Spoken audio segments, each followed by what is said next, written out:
The worst flight of my life became the day I felt the most loved. I just attended my grandmother's funeral and was ready to fly home. I felt emotionally drained and just wanted to collapse in my own bed, but first I had to make it through the flight from hell. It started when my cousin, who promised to give me a ride to the airport, casually insisted, "We still have time," refusing to drive me until it was super late. I ended up having to race through security. I was panicked and frazzled, barely making it onto the plane before I realized I'd left behind my grandma's painting at security. It was her favorite piece, and the only thing she'd left me. I frantically asked a flight attendant if there was any way to retrieve it. She gave me a sympathetic look and said, "Once the doors close, there's nothing we can do." Devastated, I texted my boyfriend, confessing how stupid I felt for leaving behind something so important. He replied, "It'll all be okay, I promise." I sat there silently crying as we taxied away, losing signal to my phone along with any hope of recovering my grandma's painting. And then the weather hit. Our plane got stuck waiting on the runway for over half an hour due to torrential rain. By the time we took off, my anxiety had turned into numb exhaustion. When we finally landed, I ran frantically to my connecting gate, only to discover it was delayed 2 hours. My phone battery was dead, so I plugged it into an outlet and collapsed into a seat. When it came back to life, a flood of texts from my boyfriend came in, each one comforting and encouraging, saying, "Hang in there, babe, you'll be home soon." Eventually, we boarded again, only for the storm to follow us.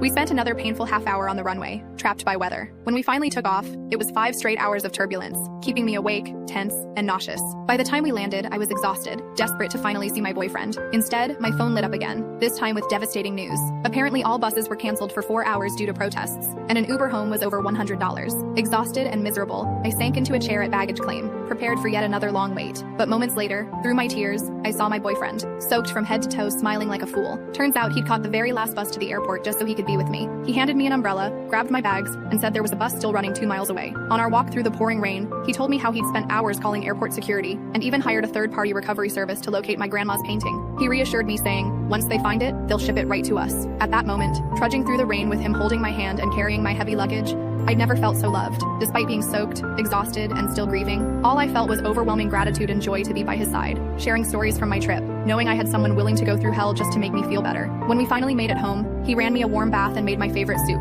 letting me rest. The next morning, I woke up to him smiling brightly, holding his phone saying, "They found it. My grandmother's painting was safe and on its way home," just like I had finally made it back to mine. What started as the worst flight of my life ended as the day I realized just how unconditionally loved I truly was.